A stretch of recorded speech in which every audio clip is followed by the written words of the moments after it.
Et salut à tous, allez, nouvelle vidéo sur le carnet d'ordre. Je refais ma vidéo d'il y a quelques années sur le carnet d'ordre parce que je vois que beaucoup n'ont rien compris. Parce que je vois encore beaucoup trop de questions sur ce market cap, ou plutôt même d'affirmations sur ce market cap. Et beaucoup n'ont pas compris que c'est juste un indicateur pour trier les crypto-monnaies, les assets financiers par ordre de plus grosse capitalisation. En aucun cas, ça représente l'argent qui est à l'intérieur de cette crypto ou les investissements que tout le monde a mis dans le XRP par exemple ou le BTC, et que c'est juste le résultat de la multiplication du prix par le nombre de jetons en circulation. Donc on va parler du carnet d'ordre, vous allez voir que c'est lui qui fait le prix, et que du coup ensuite le prix permet de calculer le market cap. Ok, donc pour l'exemple j'ai pris le prix du XRP, donc là ici on voit son chart, son graphique, et ici on voit son carnet d'ordre. Je suis sûr que tout le monde a déjà vu ça et s'est peut-être demandé qu'est-ce que c'est que ce truc, à quoi ça sert, comment on le lit et quel est l'intérêt. Et bien vous allez savoir faire tout ça juste après cette vidéo. Et vous allez surtout savoir pourquoi c'est hyper important. Donc le carnet d'ordre, en gros, il vous dit le prix actuel, qui est en fait le prix défini par la dernière transaction. On va voir ce que c'est une transaction après. On a ici tous les acheteurs qui viennent donc juste sous le prix d'achat, et ici tous ceux qui veulent vendre juste au-dessus du prix d'achat, du prix en cours, pardon. L'écart entre le premier acheteur et le premier vendeur, on appelle ça le spread. Et donc ici, le spread, il est de 0,0001, puisqu'on voit une différence de 3,01 après la virgule. Donc un spread assez faible, mais ce qui est normal vu que c'est un asset assez liquide. Liquide, ça veut dire qu'il y a beaucoup de gens qui le tradent. Ok, donc maintenant, on va aller voir comment ça marche. Du coup, pour ça, j'ai fait en gros une copie. Alors, c'est pas forcément les mêmes prix exactement en même temps pour les besoins de la vidéo, mais j'ai fait une copie du carnet d'ordre pour vous expliquer de manière figée, sinon ça bouge trop et on comprendra rien. Donc, on retrouve pareil, le prix en cours, c'est-à-dire le prix de la dernière transaction. Ici, vous avez tous les acheteurs et ici, tous les vendeurs, c'est-à-dire le prix auquel ils veulent vendre. Le carnet d'ordre, c'est une représentation de tous les ordres limites d'achat et de vente. Donc vous vous souvenez, dans les ordres, on a la possibilité d'avoir un limit order ou un achat au marché. Et on va voir la différence, donc un ordre limite et au marché. Ici, c'est les quantités qui sont actuellement sur le carnet d'ordre pour chaque prix qu'on retrouve en face. À savoir, ici par exemple, au prix de 2,3252, on a N personnes qui veulent vendre, ça on ne sait pas combien il y a de personnes, et ça représente 2240 XRP vendus à 2,3252. En tout cas, ils souhaitent le vendre à ce prix-là. Et ça, c'est des ordres limites positionnés à 2,3252. Ordre limite de vente. Ici, on a des ordres limites d'achat, donc sous le prix en cours, à 2,3249, et il y en a pour 6990 XRP, répartis entre plein d'utilisateurs. Cette troisième colonne ici, qu'on voit exactement de la même manière ici, c'est en fait le total en dollars, je vais mettre ici même en dollars, de ce qu'il y a dans le carnet, à savoir tout simplement la multiplication du prix par le nombre de XRP. Ça veut dire que ici, à cette ligne, on a donc on ne sait pas combien de personnes qui veulent vendre 2240 XRP au prix de 2,3252, ce qui donne l'équivalent de 5208 $ que les gens veulent vendre. En gros, eux, ils ont des XRP et ils vont récupérer pour 5208 $ quand ils auront vendu leur XRP. À cette ligne ici, on a N personnes qui veulent vendre pour 6920 XRP à 2,3258, ce qui fait 16 094 $. À cette ligne, on a toujours un nombre inconnu de personnes qui veulent vendre cumulé 21 980 XRP à 2,3259, ce qui fait 51 123 $. Et ensuite, j'ai rajouté deux colonnes, puisque je vais vous montrer comment on les trouve de l'autre côté. C'est les colonnes de cumul. C'est-à-dire que, comme un carnet d'ordre, ça se dépile, c'est le cumul, ici, des opérations de bas en haut. Et ici, ce sera le cumul des opérations de haut en bas. Donc ici, on voit que en cumul, on vend 5208 $. Ici, on vend 8161 $. Ça veut dire 2900 plus 5200. Ici, on vend 15 000, soit la somme de ces trois-là. Et ici, on vend 142 000 $, ce qui est la somme de toute cette colonne. Donc en gros, ça, c'est le cumul, quand on avance ici en montant, de cette colonne. Ici, c'est pareil, mais en XRP, c'est-à-dire que c'est le cumul de cette colonne. Ok, ici, pareil en bas, on a le cumul, sauf que ça va dans l'autre sens, cette fois de haut en bas. Ici, on a le cumul des ventes qui sont pour chaque ligne ici, et ici le cumul des XRP donc dans cette colonne. Et vous allez voir pourquoi c'est important. Et ce cumul, on le retrouve généralement en mettant le curseur sur le carnet d'ordre ici. On voit que si je me mets par exemple ici, le petit panneau à gauche là, que je ne vais pas pouvoir, si je peux, le petit panneau à gauche ici, il vous donne le cumul de XRP, le cumul de USDT, et le prix moyen si vous dépilez le carnet d'ordre jusque-là. Donc je vais vous expliquer aussi ce que c'est que le prix moyen.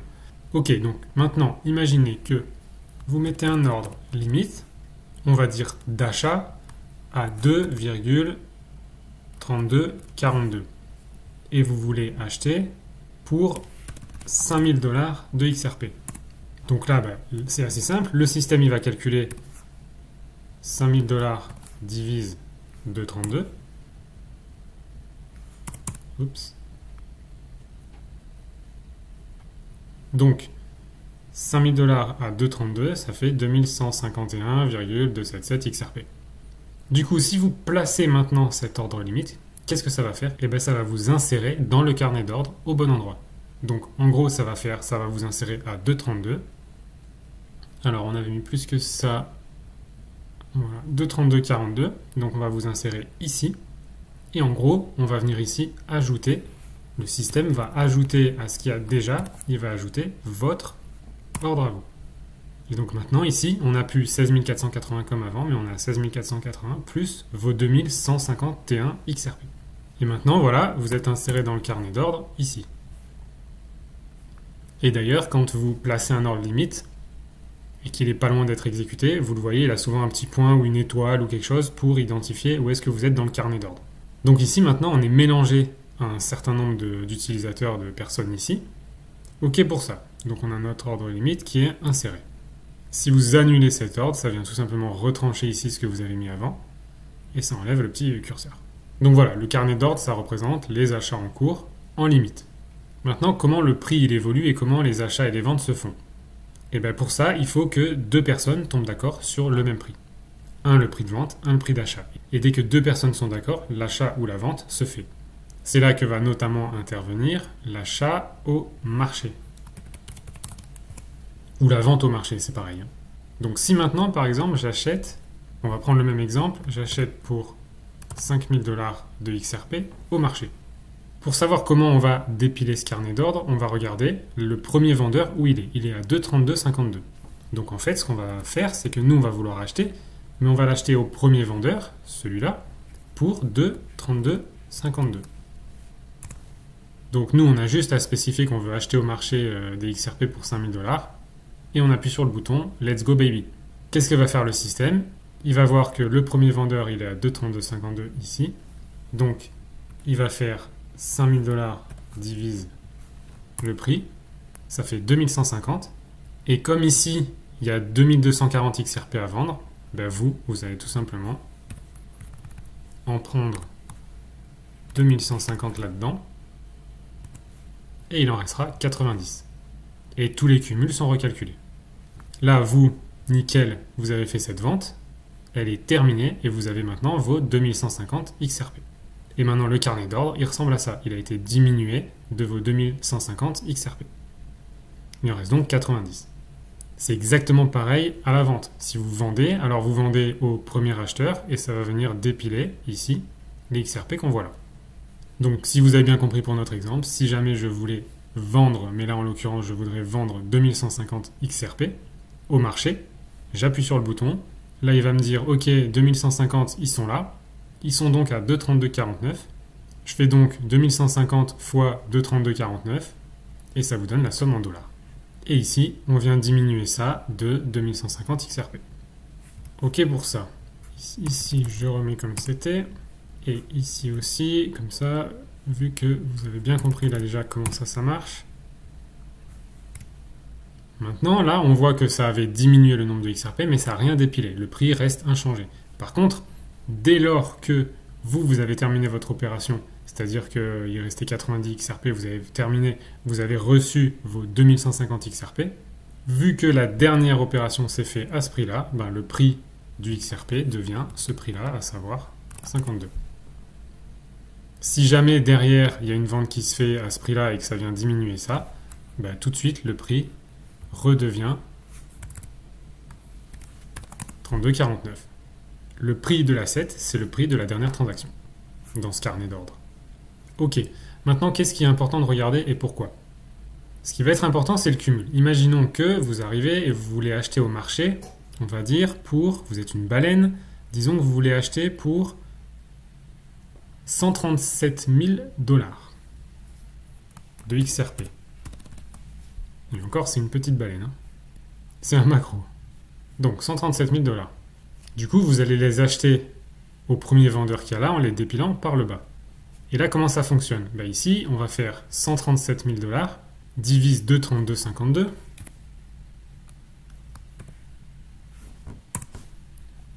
Ça fait 58 919 XRP. Et ici, on voit qu'il n'y a pas 58 919 XRP à ce prix-là. Donc, on va prendre les 2240 déjà. Du coup, ici, ça va nous faire ça, moins 2240. Ça, c'est en XRP. Et ici, donc, on a acheté tous les XRP qu'il y avait sur cette ligne à toutes ces personnes-là. Donc, cette ligne, elle dégage. Et comme la dernière transaction, c'était 32,52, le prix devient 32,52. Et tout ça, c'est fait super rapidement par le système. Mais c'est pas fini. Là, ce qui se passe encore, c'est que vous avez encore 56 679 XRP à acheter. Donc en fait, pareil, c'est plus haut que ça, donc on va prendre tout cela. Du coup, ça va faire ça, moins 1270. Ça, c'est toujours des XRP. Et toute cette ligne, elle dégage. Et ici, le prix devient 53. Et il nous reste encore 55 409 XRP à acheter. Et on voit, grâce au cumul des XRP ici, donc qu'on retrouve, quand on vient ici, on retrouve le total XRP, c'est le cumul XRP ici, en live. Et ici, donc, vous voyez que pour écouler les 55 409 XRP, ça va se passer par là. Donc en fait, si on vient écouler jusque-là le carnet d'ordre, 54 810, on a donc ça, moins 54 810, il nous restera 599 XRP, et on a acheté tout cela. Et on voit ici que la dernière transaction, c'est 32,61, donc le prix devient 32,61. Et maintenant, il nous reste 599 XRP. Donc ici, on va venir en consommer 599. Donc il ne reste plus que 2290 à 2,3262. Ça y est, on a enfin terminé l'opération et le prix il vaut 32,62. Et maintenant, on a donc échangé nos 137 000 $ contre un certain nombre de XRP. Et c'est là qu'intervient le prix moyen, qui est hyper logique, vous allez voir. Donc je vais revenir en arrière. Voilà. Du coup, quand on a acheté ici pour 137 000 $ pour recevoir des XRP, on a dépilé tout ça plus un peu de celui-là. Ça veut dire qu'on a acheté 2240 XRP à 2,3252, 1270 à 2,3253, 3080 à 2,3255. Donc en fait, on a acheté tout ça à un prix moyen. Et comment on calcule le prix moyen? C'est tout simplement ça fois ça, plus ça fois ça, plus ça fois ça, plus ça fois ça, plus ça fois ça, etc. divisé par le nombre total ici qu'on a acheté. Et ça va nous donner un prix moyen. Et c'est ce que nous donne ici ce tableau en live. Donc voilà, on voit par exemple que si là, ici tout en haut, on voit que j'achète pour 58 000, alors ça bouge tout le temps, hein, mais 74 000, 132 000 $, 194 000 $, pour un total de XRP là, et il nous donne le prix moyen 34,50. Et on voit que le prix moyen, il va être fonction de tout ce qu'il y a là-dedans. Donc fonction de tout ce qu'il y a là-dedans, il va se situer quelque part entre ce prix-là et ce prix-là. C'est pour ça que quand vous mettez un ordre au marché, alors sur des grosses cryptos comme ça, si vous n'êtes pas une baleine, c'est ok, vous lui ferez pas très mal au carnet d'ordre, mais je vous montre après un cas où ça peut vous faire mal aussi à vous. Donc voilà en gros comment ça fonctionne un carnet d'ordre. Et après c'est toujours pareil, que ce soit à l'achat, la vente, ça vient consommer ici ou consommer là. C'est toujours de bas en haut ici et de haut en bas ici. Et en gros, là, vous savez que si vous venez au marché acheter pour, on va dire, 110 000 ou disons, allez, 120 000 dollars de XRP, vous savez que à l'achat, si vous appuyez sur le bouton, vous allez faire remonter ce carnet d'ordre et votre prix moyen sera situé peut-être par là, 2,58, 2,57. Donc vous ne l'achèterez pas à 2,32,49 ou 2,32,52.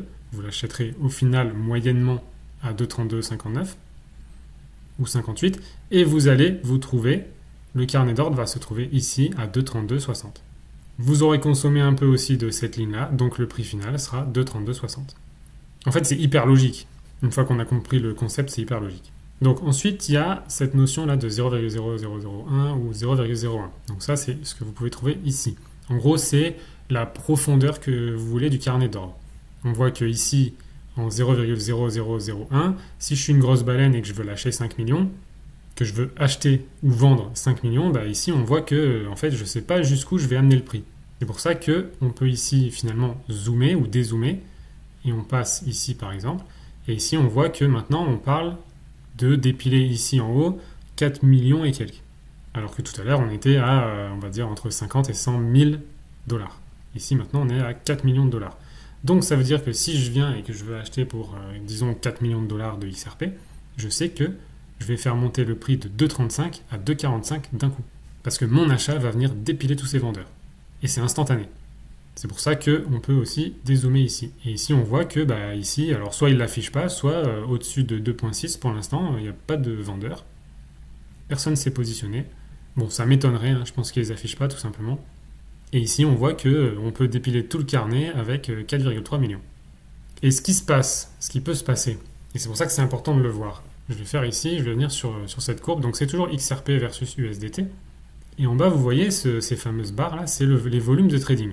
Ça veut dire que globalement, ici on voit des gros volumes de trading, ici des gros, ici des plus petits, ici ça remonte, etc. Gros volume de trading, ça veut dire qu'il y a beaucoup de monde, il y a beaucoup de valeur sur le carnet d'ordre. Ça veut dire qu'ici, on ne va pas se contenter, pour un changement de prix aussi faible, on ne va pas se contenter d'avoir 142 000 en cumul, mais peut-être 1 million déjà. Ça veut dire que quand on voit un carnet d'ordre par exemple en semaine va être beaucoup plus rempli, c'est-à-dire qu'il faudra beaucoup plus d'argent pour faire bouger le prix qu'un carnet d'ordre un dimanche soir. Parce que dimanche soir, il n'y a plus grand monde, et ça veut dire que dimanche soir, par exemple, vous pouvez faire monter ce prix, probablement, peut-être avec 30 000 dollars, au lieu de 142 000 dollars.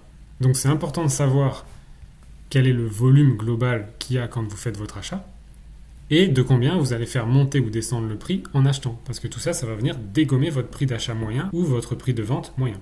Donc quand il y a beaucoup de volume, on peut s'imaginer que le prix est moins volatile. Mais en fait, ici, quand ça monte comme ça, c'est qu'il y a non seulement beaucoup de gens qui veulent arriver dans le marché, mais en plus, ici, dans ce cas-là, très peu de vendeurs. Ça veut dire qu'il y a énormément de monde qui va vouloir acheter, on les voit ici, et il y a très peu de monde qui va vouloir vendre. Mais il y en a quand même. Et pour faire monter un prix, il suffit qu'il y ait beaucoup d'acheteurs, mais juste quelques vendeurs, quelques petits vendeurs qui vendent ici comme ça, et puis le prix va exploser à la hausse. Et après, quand il y a aussi beaucoup de monde comme ça, il peut y avoir des trous, comme on l'a vu ici.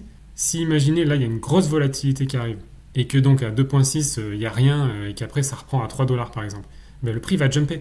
Il va vous dépiler 2,4, 2,5, 2,6 pour 4 500 000 dollars. Et ensuite, mettons qu'il n'y a plus rien ou que la suite c'est à 3 dollars, et il va jumper à 3 dollars. Si vous achetez pour 5 millions de dollars, il va faire bim, 3 dollars direct. Et c'est pour ça qu'après ça va très vite, parce que les gens n'ont pas le temps de se replacer sur le carnet d'ordre. Le carnet d'ordre, il se vide avec beaucoup de transactions.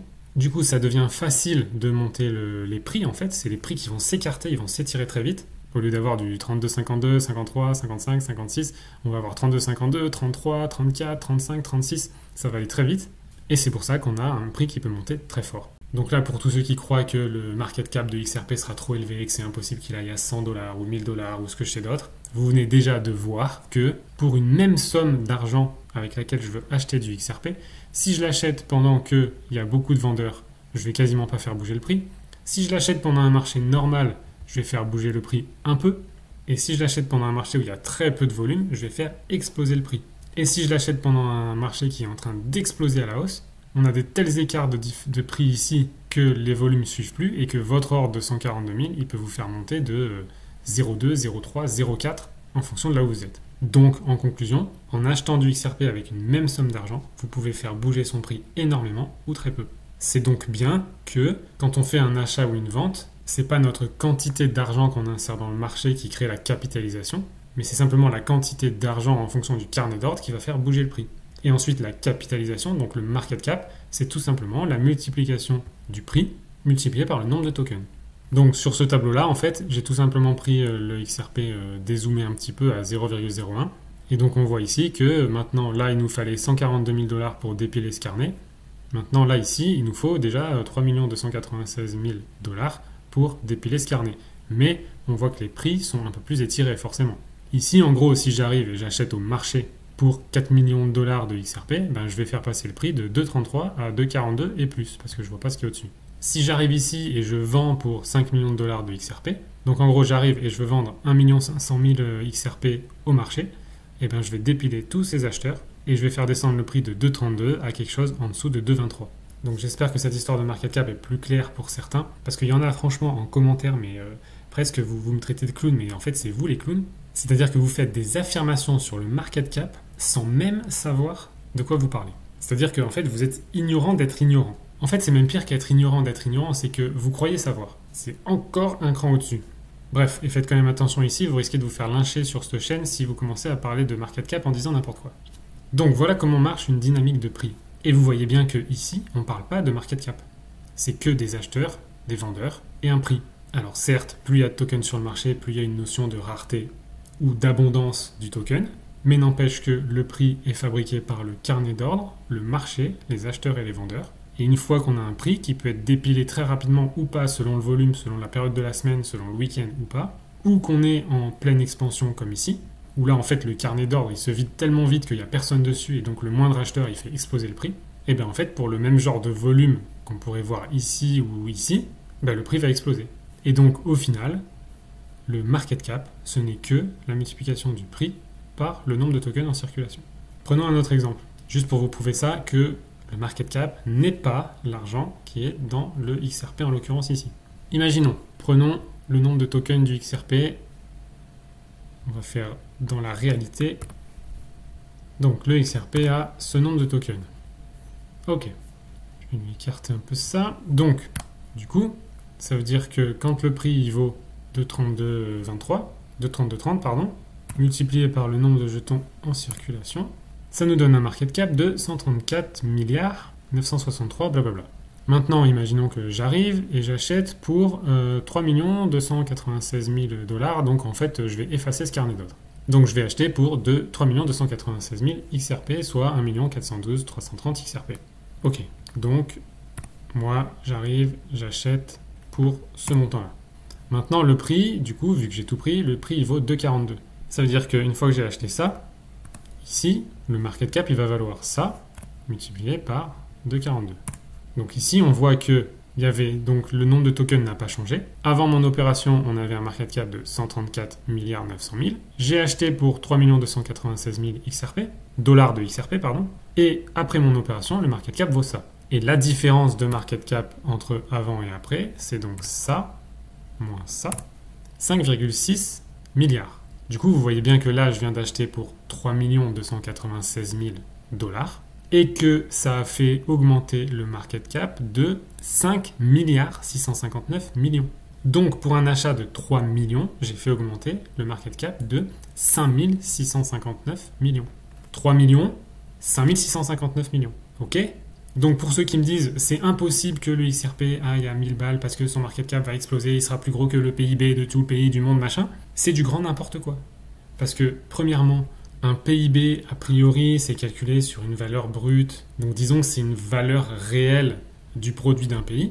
En gros, j'en sais rien, vous allez couper des arbres, vous fabriquez une table à 1000 $, ben, le produit intérieur brut, il augmente de 1000 $, puisque vous venez d'ajouter 1000 $ de produits à la production du pays. Et encore que, c'est un petit peu soumis au marché, puisque votre table, elle vaut 1000 $ si vous arrivez à la vendre 1000 $. S'il n'y a que des gens qui veulent l'acheter à 500 $, elle vaut 500 $, donc le PIB est augmenté de 500 $. Bref. Je caricature la chose exprès pour vous dire que le PIB, a priori, c'est une valeur qui se rapproche à peu près de quelque chose de tangible, alors que le market cap d'un asset, c'est d'une grande n'importe quoi. C'est juste la multiplication du prix par le nombre de tokens. Et vous le voyez, puisque ma valeur ajoutée à moi réelle, elle est de 3 296 000 $. Ça, c'est ma valeur ajoutée dans l'asset XRP. Et sa capitalisation va augmenter de 5 659 millions. C'est-à-dire, si je fais ça divise ça, 1716x. Donc en fait, la valeur que j'ai mis dans l'asset va augmenter sa capitalisation par un multiple de 1716 de ce que j'ai mis. Donc non, le market cap, ce n'est pas l'argent qu'il y a dans la crypto. Et le market cap sera toujours beaucoup plus gros que l'argent qu'il représente vraiment. Parce que ça n'a rien à voir. Donc ceux qui me comparent le market cap avec le PIB, c'est comme me comparer des patates et des haricots. Rien à voir. Alright. Et vraiment, arrêtez de me mettre ça en commentaire parce que vous passez pour des clowns. C'est vous qui passez pour des clowns. Ok, dernier point. Imaginez que maintenant, et c'est là que la connaissance du carnet d'ordre prend tout son sens, imaginez, j'ai déjà fait une vidéo là-dessus, je vous la remets ici en haut à droite. Imaginez maintenant que vous êtes sur un asset beaucoup moins liquide. Ici, par exemple, XRPH. C'est-à-dire qu'il y a beaucoup moins de gens qui le connaissent, qui l'achètent, qui le vendent, c'est beaucoup moins liquide. Donc le carnet d'ordre est beaucoup moins rempli. Pareillement ici, vous retrouvez, vous voyez, je suis sur Mexi ici, donc une autre plateforme, mais vous retrouvez quand même le carnet d'ordre, ça a la même gueule. Et quand vous mettez le curseur, ça vous dit pareil, le prix moyen, bon là je peux pas y aller, le prix moyen, la somme, le total en XRPH et le total en USD. Ok, je vous l'ai remis ici.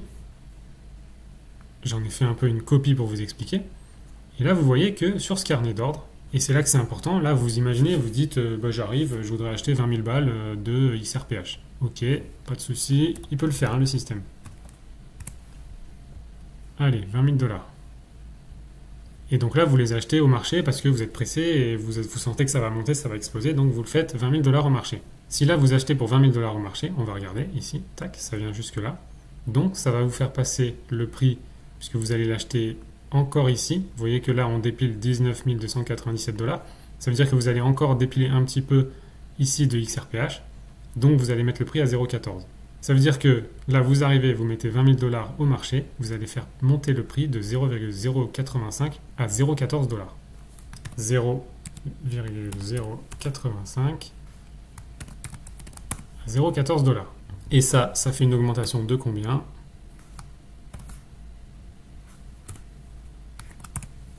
De 64%. Donc là, vous arrivez avec vos 20 000 $ au marché et vous faites augmenter le prix de 64%. Belle opération. Mais du coup, non, c'est pas une bonne opération. Puisque du coup, vous vous êtes auto-déglingué. C'est-à-dire que votre prix d'achat moyen, il est plus à 0,085 comme vous le vouliez, ou en tout cas comme vous croyez que vous le vouliez, mais il est maintenant peut-être à 0,12 ou 0,13. Ou 0,11, tout dépend à la tranche du carnet d'ordre. Et du calcul du prix moyen, comme je vous ai dit, ça, fois ça, plus ça, fois ça, plus ça, fois ça, plus ça, fois ça, divise la somme de ça. Ok. C'est pareil à la vente. Maintenant, imaginez, donc là, c'est pour ça que c'est important de regarder le cumul. On voit qu'au cumul, on a 32 352 dans le carnet d'ordre.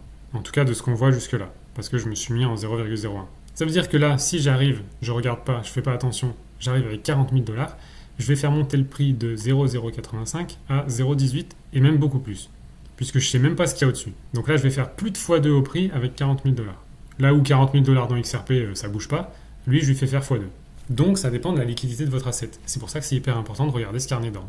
Si quand vous arrivez ici, vous vous dites, bon ben moi je veux acheter 1000 $ au marché, là ben, vous regardez, cumul, tac, je suis à 0,09, ben, vous savez que vous allez foutre le prix à 0,09 et c'est ok. Donc vous pouvez le faire. Maintenant, si vous arrivez avec 10 000 $ au marché, vous savez que vous allez le faire passer à 0,10 voire 0,11. Est-ce que ça vous convient? Et au-delà, ça devient un peu bête. C'est pour ça que dans un marché peu liquide comme ça va être important de mettre un ordre limite. Ici, par exemple, si vous voulez l'acheter à 0,10 max, eh bien vous allez poser un ordre limite d'achat de 10 000 $ au prix de 0,10. Ça a quoi comme but? Parce que oui, on peut mettre un ordre d'achat limite au-dessus du prix, et ça va faire que il va vous dépiler tout ce qui est à 0,10, donc tout ça, et après il attend. Il ne va pas venir consommer le reste du carnet d'ordre, il attend à 0,10. Et dès qu'il y a un nouveau vendeur qui veut vendre à 0,10, pouf, vous l'achetez. Et en fait, ce qui va se passer, c'est que le prix va monter donc à 0,10. Du coup, ces deux lignes-là vont disparaître. Le prix en vert va remonter ici. Et le nouveau carnet d'ordre, en fait, ça devient ça. Et du coup, avec vous, votre 0,10 ici, ce qui reste à acheter, j'en sais rien quoi, et le cumul. Donc voilà comment ça marche, un carnet d'ordre, voilà comment fonctionne le prix d'un asset et voilà comment on calcule le market cap. C'est à la fois simple et complexe, donc j'espère que ça a pu vous aider et que vous avez bien compris comment ça marche et surtout protégez vos thunes quand vous faites des ordres au marché parce que si c'est très liquide comme XRP, ben c'est ok, mais si c'est peu liquide comme celui-là, vous pouvez vous faire très mal à votre capital sans savoir où en est le carnet d'ordre. Et pour tous ceux qui ne savent pas de quoi ils parlent quand ils parlent de market cap, Il y a une expression qui dit « il vaut mieux fermer sa gueule au risque de passer pour un con que de l'ouvrir et de ne laisser aucun doute à ce sujet ». Sur ce, et à bon entendeur, je vous dis à très vite.